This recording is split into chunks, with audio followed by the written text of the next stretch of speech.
Hello, everyone. Good evening. My name is Omolara Ishala. I'm the host of Possibilities Divine. And tonight I was going to share something quick on friendship and marriage. Usually we have program conversations of possibilities, and I have been off of that for a while just because of the many things that are going on in the world. But tonight I'm going to share something quick about friendship and marriage. Now more than ever before, it's so important that for as many people that are married, that you make sure that you're not just married just for the fun of it, but that you make the most of your marriage relationship. When you look at what's going on in the world, you find out that it's everybody's almost living in silos. Everybody's just skipping to themselves, and the world and the happenings and the uncertainties and the restrictions force people to stay in their own personal space. And if that is the case, that but you're not allowed to stay in your personal space within your marriage, you should make the most of your marriage. Yeah, there are challenges. Yeah, there are difficulties that people will go through. However, learning to make the most of what God has given you is important. Friendship and marriage. Somebody will say, yeah, okay, is it possible for me to marry somebody if I don't like them or if they're not my friend? You and I will know if you've been married for a year or more that it gets to a point where um, if care is not taken, friendship fades in marriage. That the person you married becomes a stranger. It's almost as if you can't recognize them just because of the natural pressure that comes with the terrain of marriage, just because of the demands, unmet expectations, and unrealistic demands and stuff like that. However, if you're married and you love the person you marry, it's important for you to make effort to say, how do I maintain our friendship? Your friend is that person you can get silly with, you can be natural with, you can be open with. And so it's very important to maintain that in your marriage relationship, because a time comes when being a husband and wife really does not sustain a relationship. Physical intimacy does not sustain a relationship, but friendship, when you have that rapport, when you're able to talk, when you're able to gist, when you're able to, oftentimes who are the people we gist with? Our friends, especially women. If you have a friend, something happened, you can't wait. I can't even wait to tell you what happened today. And if that was your relationship before you got married, you need to do everything possible to maintain that rapport, to maintain that friendship, to maintain that smoothness between you and your spouse. And there are times when they will irritate you, get on your last nerve, and you feel like, I wasn't even thinking when I married this fellow. We all have been at that point. But it gets to a point where you have to figure out, yes, that may be true, but again, I have to rekindle the love. I have to make the relationship. I have to make it worth it. I have to put life into it. I have to make it thrive. And research has shown that most relationships where the couple are friends, when the couple where the couple is a friend, where they're free with each other and they're very friendly, they have a better relationship in terms of being able to endure stress. For example, if you're going through stress, natural stress, for example, the whole world is going through stress right now. But if you are very friendly, if you get along with your spouse, you'll be able to endure this period. You'll be able to go through it without failing. So it's been shown through research that couples who are friends have a higher rate of marital satisfaction and, of course, marital bliss. When you're satisfied emotional, when you can relate with your spouse, then it doesn't matter what goes on outside of the walls of your marriage, you are not affected because you have your own code, you have your own you have the way that you get along and you overcome whatever challenge comes your way. Emotional connection is very important in any marriage relationship. It's not just enough to say, okay, we are married now. You are Elijah's daddy, Elijah's mommy, and that kind of relationship. After a while, you find out that when pressure comes, when your spouse disappoints you, when you have arguments, when you have disagreements, you need to be able to reach into another part. There should be so many sides to your relationship. There's the part of being husband and wife. There's a part of being friends. There's a part of being parents. There's a part of being, working together, you own businesses, or you just own life together, and of course being Christians, working together and things like that. Enjoy. You must learn how to enjoy your time together. Do you still enjoy spending time with your spouse, or is it always boring? It's important for you to make sure that the time you spend with your spouse is worth it. You invest in it. Do you enjoy the jokes? I know it gets to a point where life pressures mount and you can't even be bothered about their jokes. Maybe their jokes become boring. But for you to maintain your emotional stability, for you to maintain your friendship code, you need to adjust to one another, to each other and your hobbies. If I can use myself as an example, when we first got married, there were things that my husband loved to do that I couldn't be bothered. But over time, I adjusted to, and the same thing goes for him. There were things that I liked doing that he didn't particularly like doing, but because he's my friend, he would go along. He would enjoy my company, even if it's just to hang out with me. He will just spend that time with me, and we will adjust to each other's interest. Now, when you've been married for 5 years, 7 years, 10 years, 15 years, 20 years, you find out that the things that used to sustain your relationship don't sustain it anymore. For example, in the early days, you talk about children, you talk about their needs, you talk about the diapers, you talk about the school they'll go to. There's so much to plan and to talk about. But as you advance in years, you find out that really and truly, if you don't make effort, it's possible for you to grow apart. What interests him doesn't interest you anymore. What interests her doesn't interest you anymore. And then you find out that you don't have a lot of things in common. But for you not to grow apart and become strangers, you need to put extra effort. You need to adjust to each other. Friendship allows for openness. For example, when I'm talking to my girlfriend, I can tell them, you know what, I don't feel like XYZ, and I will not feel embarrassed and I will not feel bashful about it. That's exactly the way it should be, even with your relationship with your spouse. As a man, it doesn't matter. It doesn't make you less of a man if you tell your wife, you know what, at work today, open up. Or, you know what, our family is doing XYZ. I don't even know what to say. My sister is this, my mother is that, my dad is this. Be open. And when you are open with when your spouse is open with you, don't be judgmental. One of the things that would make anybody shrink is if you open up to your spouse and they use whatever you say to them about maybe something intimate, something in your own family. If they use it against you, then it makes you shrink. You can't trust anymore. So for you to maintain friendship, there are, most of my friends, when we're in school, we will talk about the family, the uncles, the aunties, the siblings that were nasty to them, the older brother that did XYZ. And those were such things that formed friendship code. You just you don't know who to talk to. You talk to your friend, and then nobody judges you. Your friends are those who will come alongside and say, really? Why would anybody do that? And the same principle we can still apply in marriage. When your spouse opens up to you as a friend and they tell you either about something that bothers them about their family, don't use it against them. If they're down and if they're feeling very bad with themselves, that's the time you come up and say, don't worry. Uncles are like that, aunties are like that. I don't know why moms are like that, dads are like that. The expectations are too high.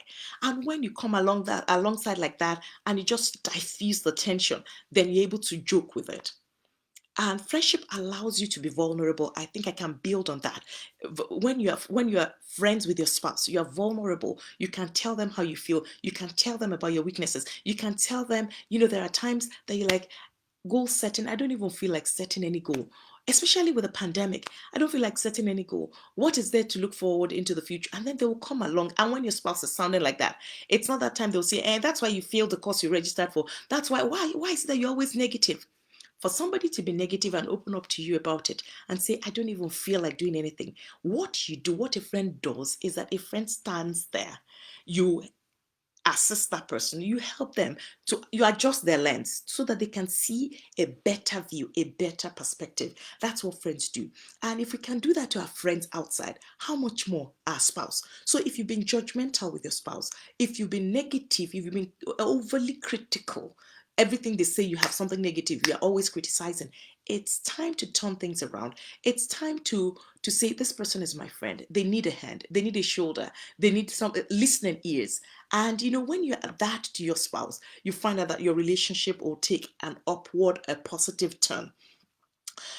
Friendship allows you to laugh with each other. You laugh with, not at. If somebody is laughing at the other person is not likely to be having fun.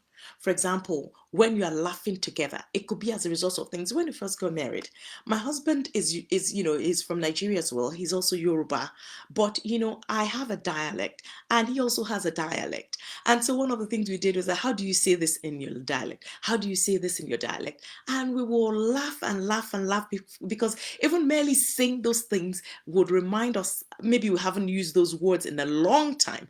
And so one of the things was goat. In my dialect, it's not called, in Yoruba, it's called Iwure. In my dialect, it's called Iderigbe. So the first time I told my husband, he laughed and laughed and laughed, and he couldn't get over that. So the next time we're going to make goat meat, guess what he said? He said, I hope there's going to be Iderigbe in it. And even though nobody says it like that, the way he said it, it sounded so funny. So every time we're talking about, eating either goat meat, pepper soup, or something, he would not call it goat meat or Iwure. He'll call it in my native dialect. And I do the same thing. And so those will be fun memories that you create. You will have your personal jokes, you have things like that. It's not all the time that you have to be serious. After all, I'm not always serious with my friends. There are friends that when we talk, we'll just be talking. We may not, you just it may just be some sort of joke that we've shared in the past that would run through our conversation, and we will always come back. That's what you do with your friends. You laugh with them. When was the last time you laughed with your spouse? And I'm not talking about you ridiculing them, saying something nasty about them. I'm talking about laughing over something and you are cracking up. This afternoon, my friend, my friend called and she was talking and she said something. And I got out of the car. I could barely walk. I was laughing. My daughter saw me and she was like, what? I said, it's Auntie so and so that's killing me. Because what she was saying was just hilarious. And that's what friends do. I haven't spoken with her in a while, but once in a while, like that, we get on the phone and we are laughing. So why would you not laugh with your spouse at home? Why would you not have jokes that you crack with your friends? It could be anything, but make sure you are not ridiculing the other party. Rather, you are creating memories, you are making them happy. And that's about the size of it. I would talk about what can you do to build friendship. Let's say, oh, we've grown apart. We don't talk anymore. We're not like that. How do you develop the friendship all over again? Talk to each other about everything, anything, work, jokes, observations, challenges, successes. And when your spouse is talking to you about any new thing, don't criticize them, don't ridicule them, don't laugh at them, laugh with them. I know that in my relationship, I would say I'm the talker for the most part. And the way I want my husband to relate with me, that's how I relate with him. So when I come back from work, I'll tell him practically everything from the minute I changed into my scrubs to this and that, I will talk to him. Over time, he's learned that I am not saying that because I need solution to any problem. Sometimes I just need him to listen. Sometimes I just say those things to amuse him. And guess what? Sometimes when he comes back from work, he'll be like, I have a hot gist for you. And I'll be like, you hot gist. Where did you learn that from? And we would laugh and all that. So talk to your spouse about everything. And when your spouse is talking to you, don't say, I have better things to do. Don't say, who has time for that? Is that why you're, and then maybe you peep from your glass and say, is that what you're wasting my time for? But no, be, learn to smile, learn to try and read them. What do they want from this conversation? Do they just want me to listen? Do they want me to laugh? What exactly is this about? And when you learn to be that friend, you'll find out that you would have a lot more things in common. I remember when we first got married, there was a joke I said. It was a very dry joke, and I and I laughed myself because it was so dry. And my husband was laughing, and I said, "It's not even funny. Don't laugh." He said, "I'm going to be spending the rest of my life laughing at your jokes. I better start now." And that really amused me, so that every time he says something, I may not find it funny. Even if I can't go, I just smile and show that I acknowledge you, I heard you. Sometimes that's what we need to learn in our relationship. Maybe you grow up in an environment where everybody's serious, nobody jokes anyhow, and you're married to somebody who jokes about practically everything. You need to learn. to adjust. That's part of adjustment. Adjust and learn to smile, learn to laugh at jokes, learn to humor your partner, learn to respect them. Spend time together away from everything else. Somebody says, where? I don't even have time. I work, I do. Before you go away, talking about how busy your life is, when you come back, while you're taking off your clothes and all that, if your wife is in the kitchen, stand there and be talking. Whatever comment you can pass, it could be about the cooking, it could be about her, it could be about the house, it could be about anything. Just continue to say something nice to engage each other.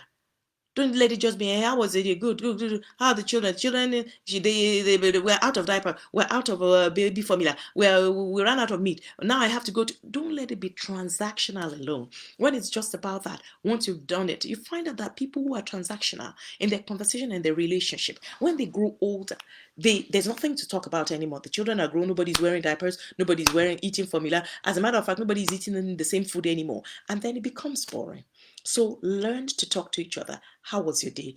Say something funny about yours. And you find out that over time, they too will learn it. That, okay, when I say something about my day, then I can add something that was funny. I could add something that was surprising. I could add a prayer point, which is what I always do. I'll be like, darling, this prayer point. And he'll be like, and then he'll quickly answer me. And then he'll carry on. But I discovered that he does that too.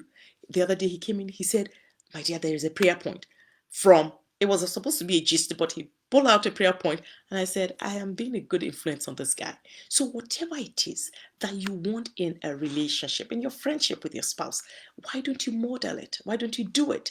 And by doing it, you discover that over time, they reciprocate and they start doing it. Show interest in what your spouse is doing. If your spouse is someone who likes projects, show interest in their project. Have they picked up a particular hobby? Show interest in that hobby. It could be sports, it could be building, it could be whatever it is. Show interest in the hobby. It doesn't mean that you automatically would be doing the same thing, but just show interest. I remember that my husband, he likes camping. He said, I would like to go out into the middle of nowhere and camp. And I said to myself, nothing except there's a hotel very close by. You cannot find me camping out in the open. Who did I offend? And my husband would, baby, you'll be adventurous, it'll be nice. I said, that is not for me. And over time, so that's one thing we have not been able to agree upon, but nobody forces it on the other party. So show interest in your spouse's hobby or hobbies or project or whatever it is that they're doing. Your wife says, oh, you know what, I want to learn how to sew. You're like, what's the big deal about sewing? But just show interest. That's what friends do. Hey, what have you doing? What have you done? What are you doing right now? What is it? How much progress are you making in that? Just show interest and let it appear as if it matters to you what matters to them. Be honest and loyal. That's what we expect from our friends. How many of us would like friends who lie to us? How many of us would like friends who betray us? And that's what some of us do. Whether we are relating with our family members or we're relating with other friends, do we throw our spouses under the bus just to look good? Sometimes when you're talking, you talk about your own strength, how much of a good person you are, and then you pass a very nasty comment that makes your spouse look either weak or irresponsible. Friends look out for each other. So look out for your spouse, even in the way in your conversation, even when you're talking. It's important for you to make sure you don't ridicule your spouse when you're having a good time. Say nice things about them. Don't allow your conversation to look good, in a bit to look good. Don't make them look bad. We're talking about it's getting dark. Pardon me. I'm going to wrap up quickly. The light would reflect wrongly if I carry on with that. Learn how to argue with dignity. How many of us argue with our spouses and it ends up erupting in almost a second world war? When you argue with your spouse, when I argue with my friends, we can argue. I can maintain my point, and they can maintain their point, and at the end of the day, we'll wrap up. I have not convinced them. They have not convinced me, but I have maintained. This is my view. This is my view. This is your view. Wow, interesting. So how come we can't do that to our spouses? Why do we always argue and it degenerates into a fight? When your friend is somebody who makes you feel good, even when they're saying something that is contrary to your own opinion, but because they're your friend, they'll say, well, we cannot always see things from the same point, but I just wanted to tell you that. And that's how friends relate, and that's how friends are. Play. Friends play. When I get when friends sit together, it's either you're talking about one thing or the other, or you're playing through your words, you're teasing each other. And when you are doing that, you're not doing that to hurt, you are doing that to amuse, you're doing that to make the other person feel good. You are, sometimes when you see your friends that you haven't seen in a while, look, see how nice you look, you've lost weight, you look prettier, your husband is taking good care of you. This is what women do. I don't know particularly what men do when they are playing with their friends. It's either they are playing rough play, or for the elderly one, they may find another way. Maybe they're having a conversation, an argument, they're discussing politics, they're discussing world life, investment, whatever it is that you do. When you come to your own marriage, you must be able to initiate conversations, initiate jokes, initiate things that would make the other person laugh. Why do we enjoy certain people's company? The people who make us feel good, we enjoy their company. The people who make us laugh, we enjoy their company. The people who treat us with dignity and respect, we like their company. So going forward, for you to be a good friend to your spouse, treat them with honor, treat them with dignity, treat them the same way you will treat your friend. Don't talk to them anyhow. Don't just slice them with your words. Don't ridicule them. Who's talking about you? What do you know? No, those are negative things. But you know what? If they have any strength, maybe your husband speaks big English. That's the time, you tell them, Encyclopedia Britannica, Encyclopedia America, things like that. And by the time you start joking, you find out that the other person reciprocates it too. There's always a joke about cooking. Every animal has it goes by its local name when my husband is barbecuing, or when I'm cooking, or anything. Why? We find it very funny when I say the names of those animals in my local dialect. And sometimes when I'm not even thinking about it, my husband will just brandish something from my dialect, and he'll say it, and I'll be like, what? Where did you hear that from? And it's always fun. Or maybe a song that is sung before, totally unapplicable to a particular situation. I'll just bring it, and we'll just be laughing. I believe that you're home now that there's a pandemic, now that the whole world is shutting down. Everybody's keeping to themselves. So when you are in your own place, you need to make the most of it, and you need to be very happy. You need to create your own happiness. It's good to pray. It's good to go to church, or maybe do church online. But the person you're doing life with, you must be happy with them. You must enjoy their company. And so this is about the spiel. Before I wrap up, there's one major thing that I must leave you with. Never compare your relationship with somebody else's. What did I say? Never compare your relationship with somebody else's.